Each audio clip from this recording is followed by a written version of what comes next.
Hey there, deep divers. It's Julie B, and today I'm diving into the stunning, game-changing episode 6 of the final season of The Handmaid's Tale. I'll break down all the most significant events and give you my analysis and predictions.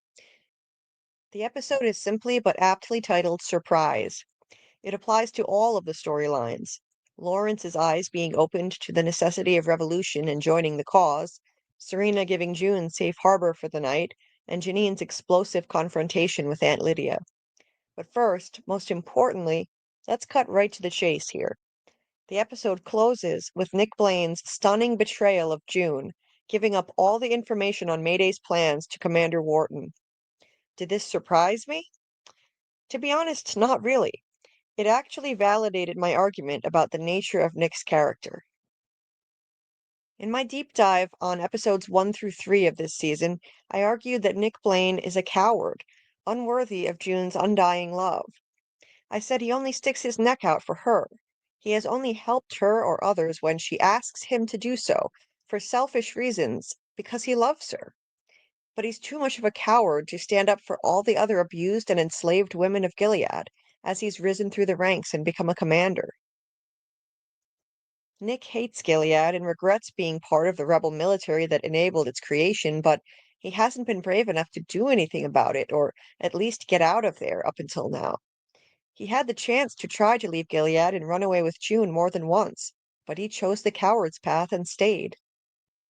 Now, I also said in the aforementioned video that I hoped this season June's eyes would finally be opened to this reality that Nick is unworthy of her love. And it's finally happened. The blinders have been suddenly ripped off, as Nick just betrayed June and the Mayday cause. This memorable shot from the closing scene of episode 6 beautifully highlights one of June's eyes as she looks at Nick with horror. Reality finally dawns on her, and it's as if he's a stranger to her all of a sudden. The symbolism is strong here. More symbolism can be found here, as the episode opened with this shot of June's eye as she lay in the darkness of the back of Commander Lawrence's trunk, and it beautifully symbolizes the fact that she was still in the dark about who Nick really is, that he's not the valiant hero she imagines him to be. So we had the brilliant bookends of that shot at the start, and then this scene at the end that highlights shots of June's eye being illuminated as she's finally seeing the reality of Nick's unworthiness in real time. It was a genius, an artistic visual metaphor, and I'd expect nothing less from this show that has always been a visual work of art, from the cinematography to the lighting to the art direction and more. But let's back up a bit to the opening scene. Commander Lawrence lets June and Moira out of his trunk and faces off with June, confronting her over her lack of action to save his wife Eleanor when she had overdosed. June tells him she doesn't expect him to forgive her for that, and he actually cuts her off and says, "I can't forgive myself. I built this miserable hellscape and I trapped her in it. The Warhawks are using my reforms to set a trap. They want to put me on the wall. Maybe we'll be next to each other." You see, Lawrence had overheard the other commanders conspiring against him in episode 5, and so he's realized that his reform efforts are futile, and there's nothing he can do to honor his promise to his late wife Eleanor to fix Gilead from within.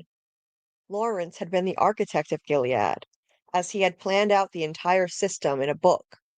He never believed in the religious dogma, but he used it as a tool to justify the horrific actions that he deemed necessary to address the plummeting fertility rate, including the use of handmaids. Eleanor, his wife, had been appalled and devastated by the rise of Gilead and Lawrence's role in it, and for all his flaws, Lawrence adored her. So he promised her that he'd fix Gilead, and he's been trying to do that with the reforms in New Bethlehem, which he had hoped to eventually expand one day. When June was a handmaid in his home, she had seen his wife overdose and did nothing to get help for her, because at the time she was becoming a liability and a hindrance in her efforts to get Hannah back. But Lawrence is more angry at himself than at June now, because he finally realizes that fixing Gilead is impossible, and the answer can only be revolution, not reform. So June crossed his path at the most opportune time.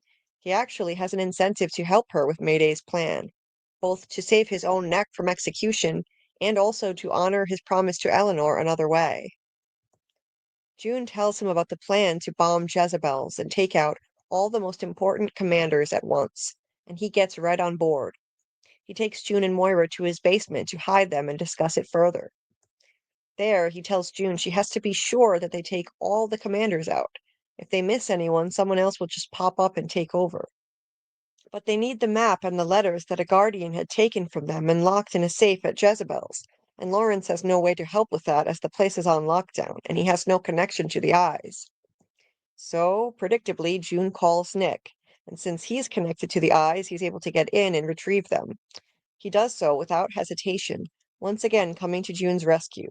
Again, the only time he ever sticks his neck out is for her. But this time, Nick doesn't act in her best interests in the end.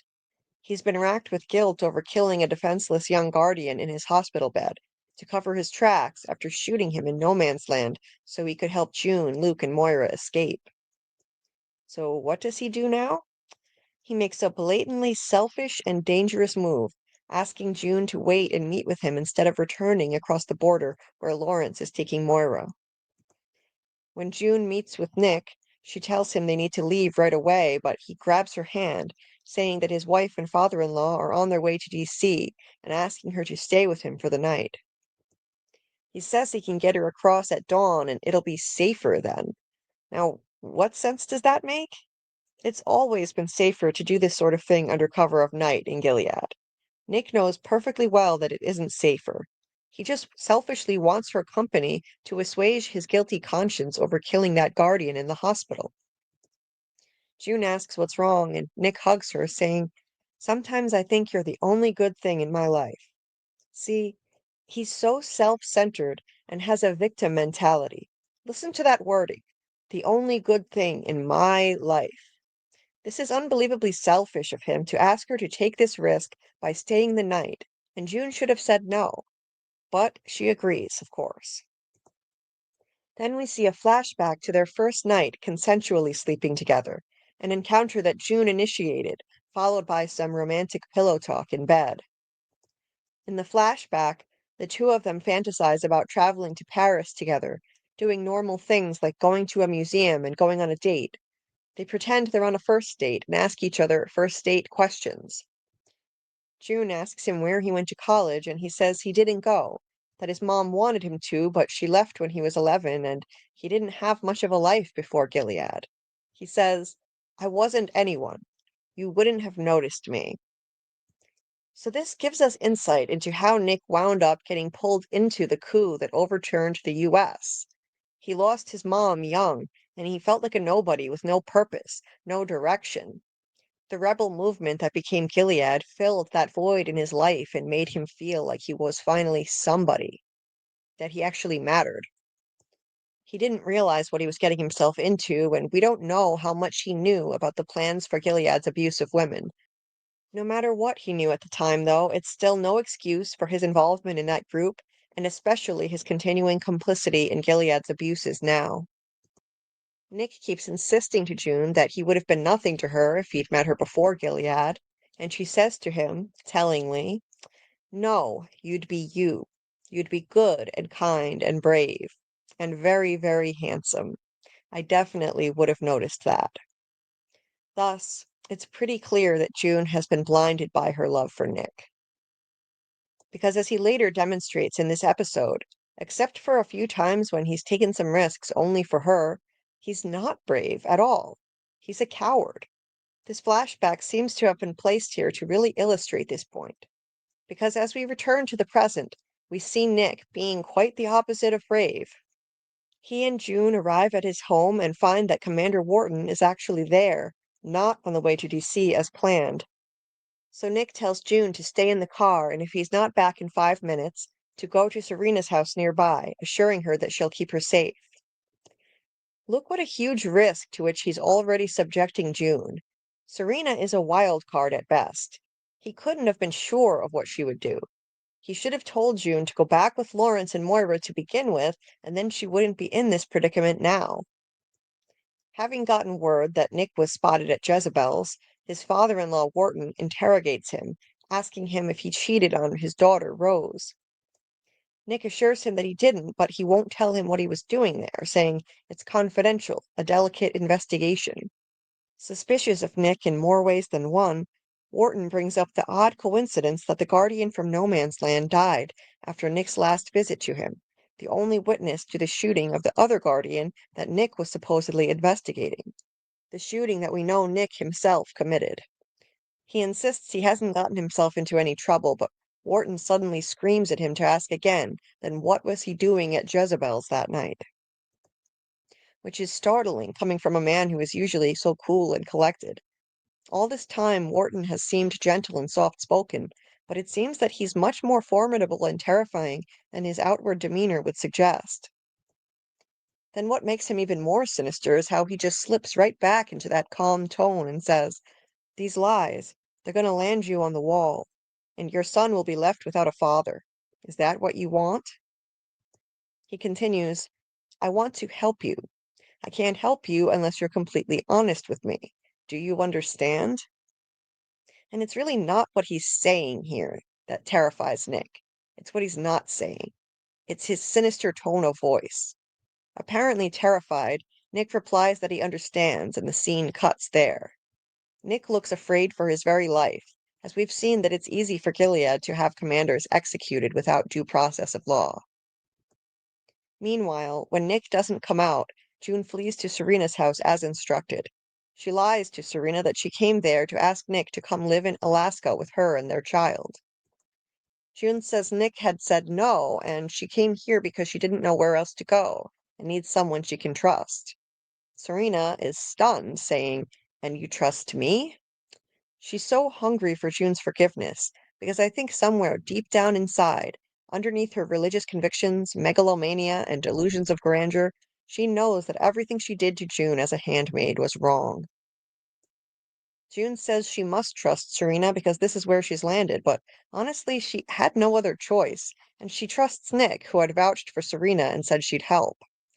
And actually, for a long time now, there's a part of June that has had an inclination to trust and sympathize with Serena a bit more than she should, since she's seen Serena as a fellow woman who's also suffered abuse from Gilead.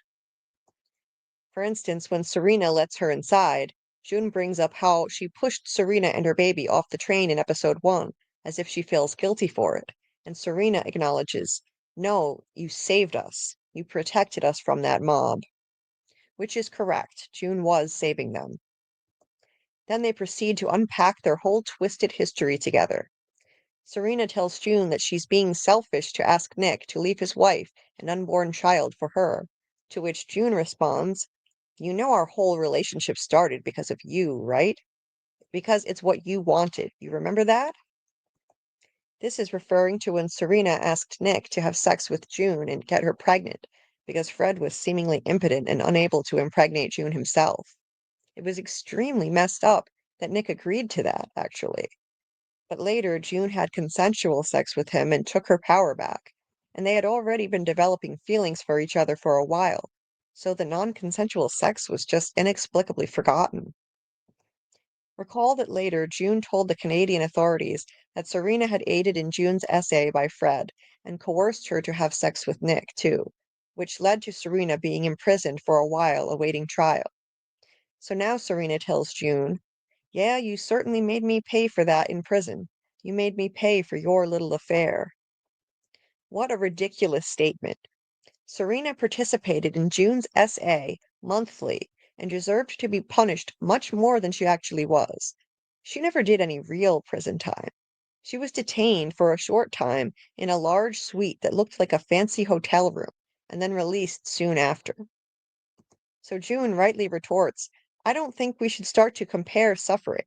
I don't think we should talk about who's responsible for that." She says she just needs a place to stay for the night before Nick can take her back across the border.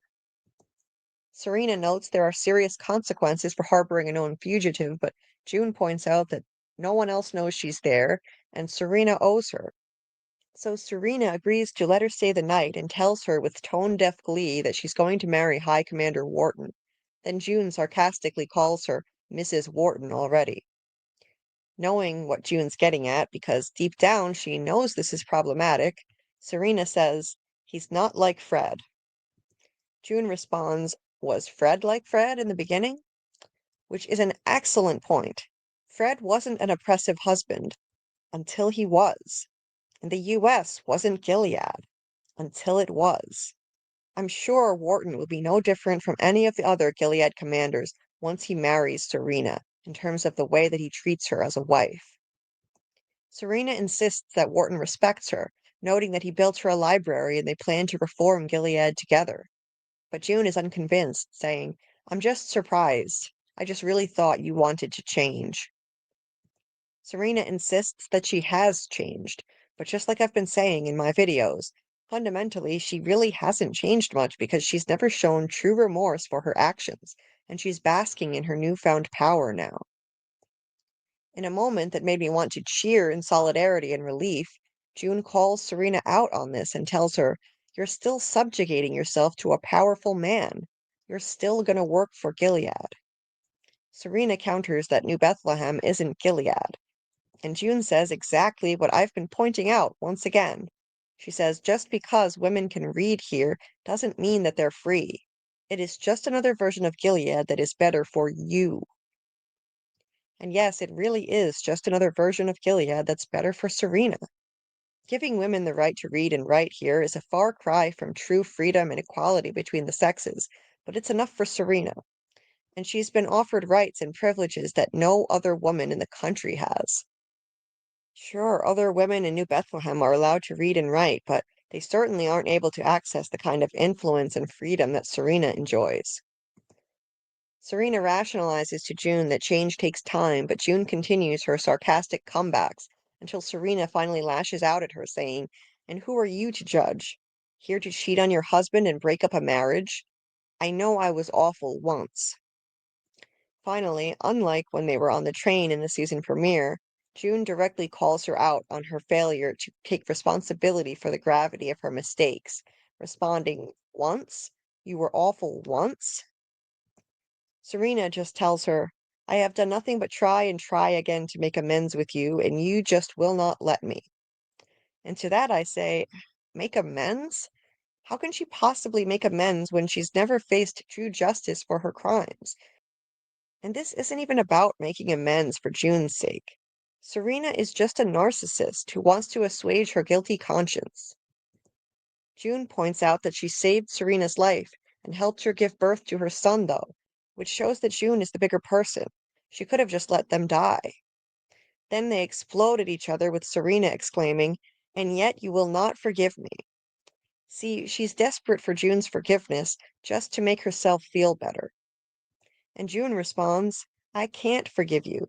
You don't think I wish I could? If I could, then I'd finally be rid of you. So while June hasn't forgiven Serena, she does wish she could for her own peace of mind, just so Serena wouldn't be living rent-free in her head anymore. The truth is, Serena hasn't done or said anything to make her worthy of that, and yet she feels entitled to June's forgiveness. On the next morning, June finds Serena's journal, which is all the proof we need that Serena hasn't changed, that she doesn't feel remorse for what she did to June as a handmaid, because she still believes that the handmaid system is just and necessary. With a mindset of narcissism, megalomania, and delusional revisionist history, Serena writes, People called me the Mother of the Revolution, a title which I accepted with humility, but also with the weight of responsibility. I was the voice for a return to faith and to a society where women were revered for their natural role as mothers and nurturers. The handmaids, though their role was misunderstood by many, were a vital part of that mission. The handmaid system came with many unforeseen challenges. There were sacrifices to be made, not just by the handmaids, but by all of us who believed in Gilead. We were willing to make the hard choices, to endure the scrutiny and the misunderstanding from those who failed to see the necessity of this new system. New ideas are always accompanied by friction. It cannot be understated how delusional and preposterous it is that Serena thinks that Gilead is actually revering women for their role as nurturers and mothers. Revering them? By subjugating them and enslaving them, taking away their rights? That's how you revere them? It's mind-blowing how anyone could be so drunk on a cult's Kool-Aid that they actually believe this nonsense. But The fact that Serena wrote this in her journal, privately, not in front of anyone else, shows that it's how she truly feels. It's a window into how she actually thinks, how her mind operates. She really is and always has been a true believer in this repulsive cult. So there you have it. I think that passage speaks for itself. Serena is not sorry at all for her part in the formation of Gilead, or for her part in the SA of Handmaids. She still believes this is part of God's plan, and she is some sort of saintly figure who's bringing it to fruition. She even goes so far as to paint herself as a victim, having to make the, quote, hard choices to endure the scrutiny and the misunderstanding, unquote, of others. It's disgusting and preposterous, and it's all the proof we need that Serena doesn't deserve a redemption arc on this show, nor does she deserve anyone's forgiveness. At breakfast the next morning, Serena has invited Rita over to reunite with June, still playing the kindly friend as if this sort of action makes up for anything she's done. Rita's moved to New Bethlehem and gotten a job at the local bakery. Serena says she's missed Rita's bread and expresses her hope that Rita will bake her wedding cake. Could this be any more tone deaf? A callback to when Rita used to be a slave to the Waterfords, essentially. That's what Marthas are, just another form of slave, cooks and cleaners. June tells Rita that she doesn't have to bake the wedding cake, and Serena agrees, saying she can just attend as an honored guest instead if she wants. My, how magnanimous of her. She misses Rita's baked goods as an enslaved servant in her home, but she won't force her to bake the cake now, and she can just be an honored guest. When they're alone, June tells Rita she's there for Mayday and could use her help, but Rita says she's there to protect her family. And June understands this. She backs off and tells Rita that she deserves peace, having found her sister and reunited with her in New Bethlehem. After breakfast, Nick shows up, and in a stunning twist, he asks June to forget Mayday and come with him to Paris like they once dreamed about, saying he's got everything they need, papers and passports. Kissing her in one last romantic moment before the other shoe drops, Nick tells her that he loves her and knows she loves him too. Awfully presumptuous. June responds that she can't just leave everyone, and he selfishly replies, "Yes, you can. Your mom can bring Holly. We can be a family just like we talked about." Flabbergasted, June asks what about his wife Rose, and it seems she's about to ask about his unborn baby too when Nick says, "I'm no good to them. I love you. You're it. It's always been you," and begs her to come with him. This is way too late. The time for him to run off with June has long since passed, and he missed his chance due to cowardice. But June looks like she's actually so swept away by her love for him that she seems to be agreeing to go, completely forgetting about Luke and even about her firstborn daughter Hannah in this moment. Why didn't she ask what about Hannah, too? Hannah is still trapped in Gilead and almost old enough to be married off under their system. And then their romantic moment comes crashing down when Wharton shows up. Serena tells them to hide, and what they overhear will derail their relationship forever. Sorry, Nick and June fans, but this ship has officially sunk. Wharton is in a particularly good mood, gushing about how he and Serena will forge a pure and honorable Gilead together. He's made it clear this season how disgusted he is by brothels like Jezebel's, and the fact that the other commanders all visit them. And I'm sure this is the kind of reform he's really focused on, not affording more rights to women, as he wants Serena to believe. He tells Serena that this morning he accomplished something he's been trying to do for a long time. He shut down Jezebel's. He was able to do it because he found out that the resistance was planning a massacre of every commander in attendance. And he says Nick was the one who told him about the plan, and he's had his doubts about him, but now he's proven his loyalty. Forced to continue hiding and listen in on all this in the closet together, June looks at Nick in horror as he bows his head in shame. The fact that Nick actually thought he could get away with this is crazy. He really thought he could run away with June and she'd never find out about his betrayal, and also that she would just leave her daughter Hannah behind. June had been swept up in the moment when Nick begged her to run away with him, but I believe once she came back down to Earth, there's no way she would have just run off to Paris with him and her daughter Holly while leaving her other daughter as a prisoner in Gilead. So there you have it. Nick has betrayed June and everything she stands for in the worst way, and he did it to save his own neck. Nick's father-in-law had looked about ready to have him executed, and it's easy to do in Gilead. Just execute commanders or anyone else without any due process. Nick has proven now how selfish and cowardly he really is, and this has been his nature all along. June just couldn't see it. They say love is blind, after all. But here we see the symbolism of June finally seeing reality as light illuminates her eye. And the show has portrayed them in such a romantic light that as viewers, it can be easy to get swept up in it. I completely understand why so many fans of the show got lost in the star-crossed lover plotline. Now, what about Luke? June probably would have left him for Nick if she could. That wouldn't surprise me. She basically admitted to Nick this season that she was only staying with Luke out of a sense of obligation because he waited for her.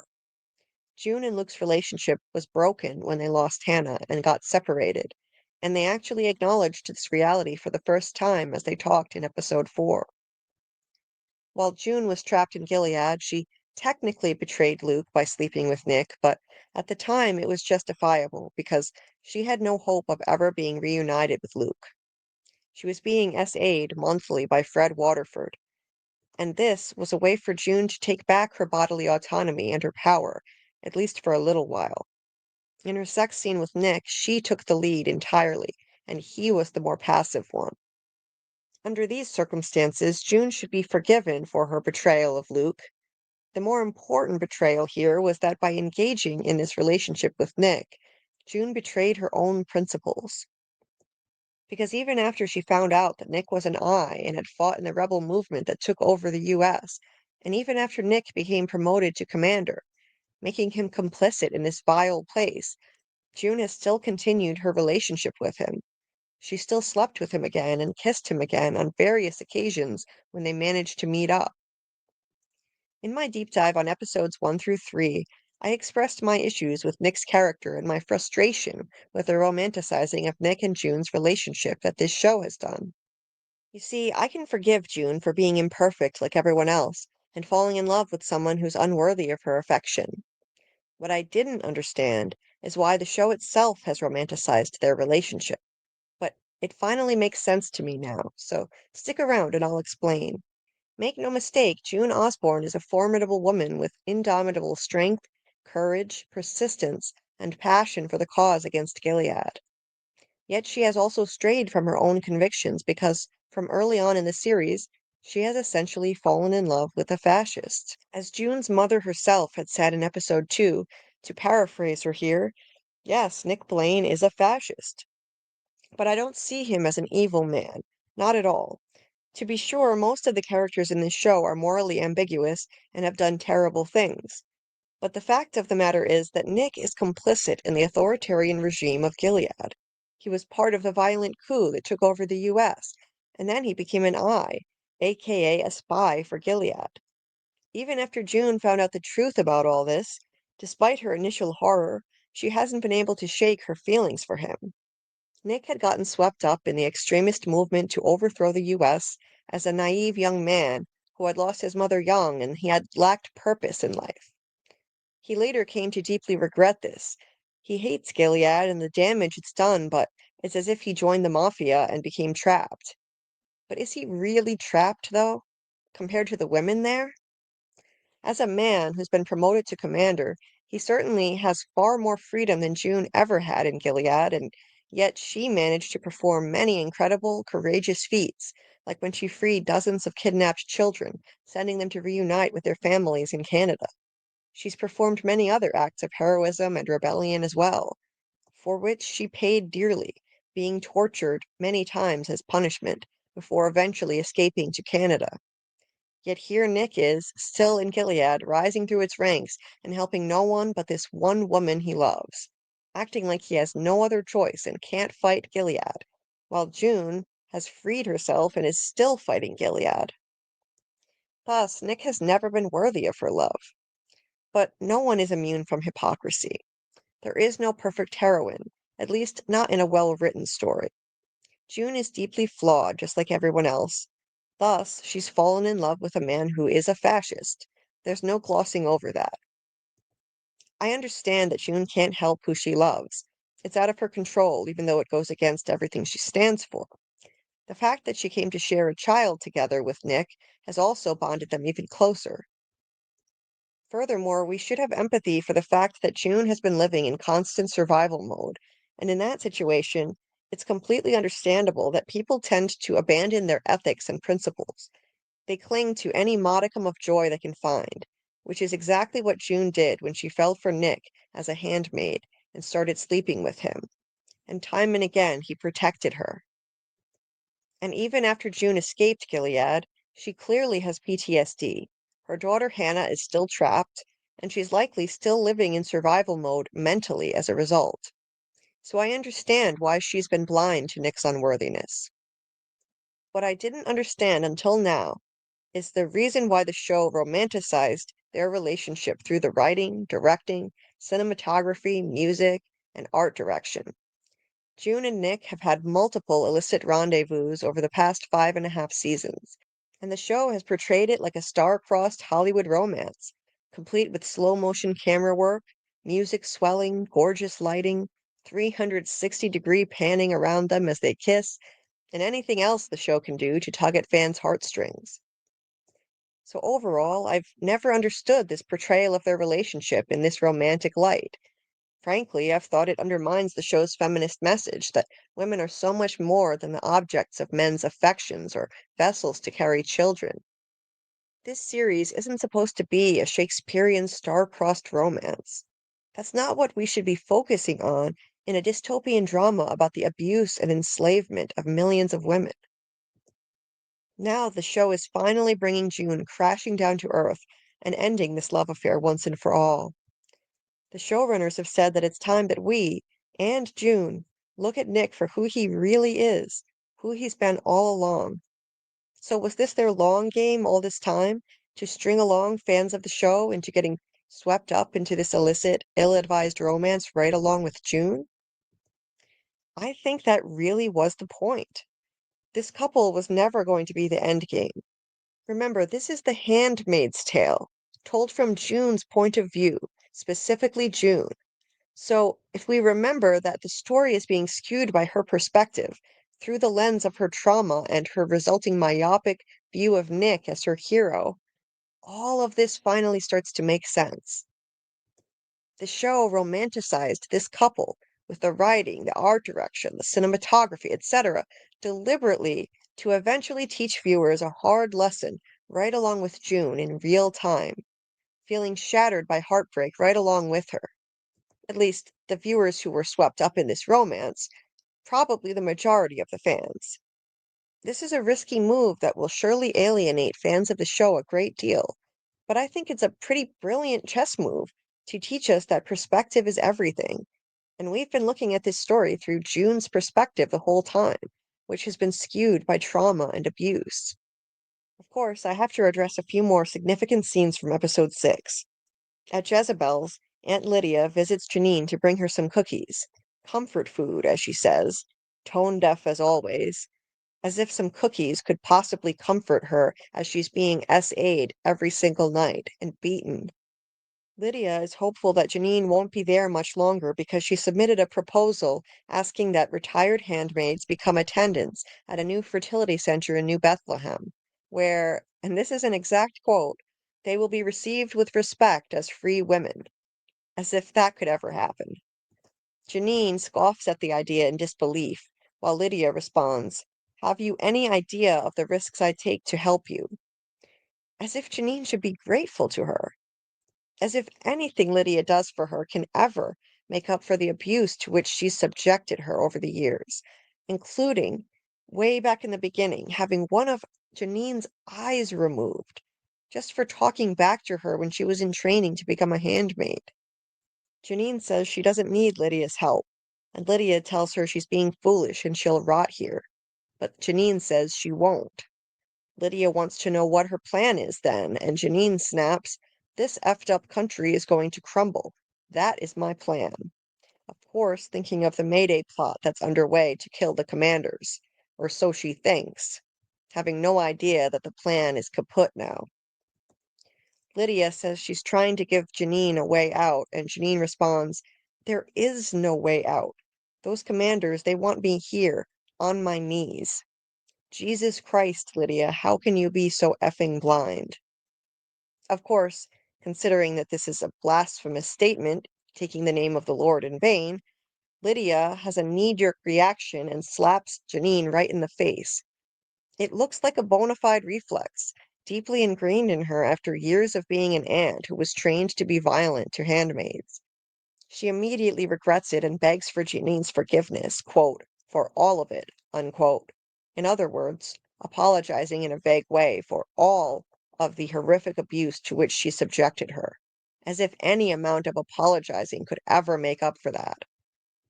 Janine demands her daughter back if Lydia wants her forgiveness, noting that even Lawrence knows that Angela, aka Charlotte, the name Janine chose for her, belongs to her, having brought her a drawing she made.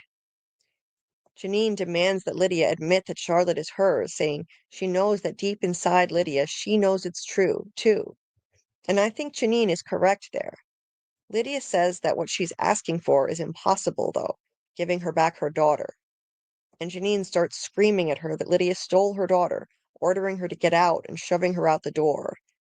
Now, to be fair, it really wasn't Lydia who stole Angela, it was Gilead, but Lydia certainly aided and abetted all of Gilead's abuses and crimes. Lydia is devastated, begging and pleading with Janine as she's shoved out the door. I think Lydia may have finally had enough of Gilead's treatment of women. If anything happens to Janine, it will definitely give her the push she needs to turn on Gilead once and for all. So here we are. Every major character in this series has now reached a moment of truth. June, Nick, Serena, Lydia, and Lawrence. They're all being tested right now, and some are rising to the occasion, while others are doubling down on their mistakes. June has made the terrible mistake of trusting Nick and staying with him instead of getting out of the country quickly with Moira, and she could very well become trapped in Gilead as a result. But at least her eyes should now be opened as to who Nick really is. There's no way to redeem someone like Lydia, who has tortured so many innocent women, but it would be nice to see her change course.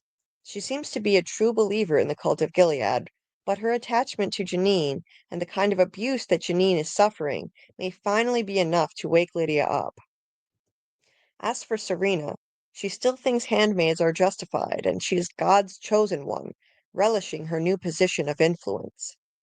Serena's journal has told us all we need to know about her mindset. She hasn't changed much at all in all of this time.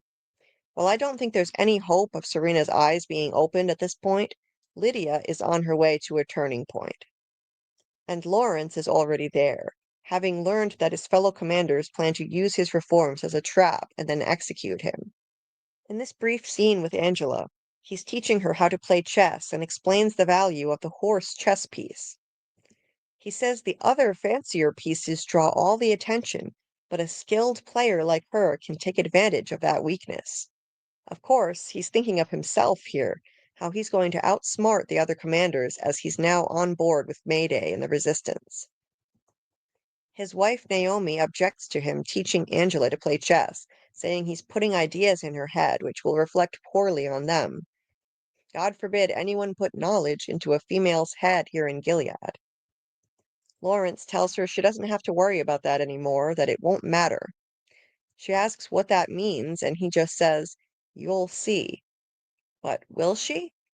Now that Nick has foiled Mayday's plan, can Lawrence still help take Gilead down another way? I hope so. And I do think that he's intelligent and crafty enough to find a way, just like that chess piece he was describing. Lawrence finally understands now that what's needed here is revolution, not reform. And I think he'll find a way, at least find another way to try. You can't reform a rotting carcass.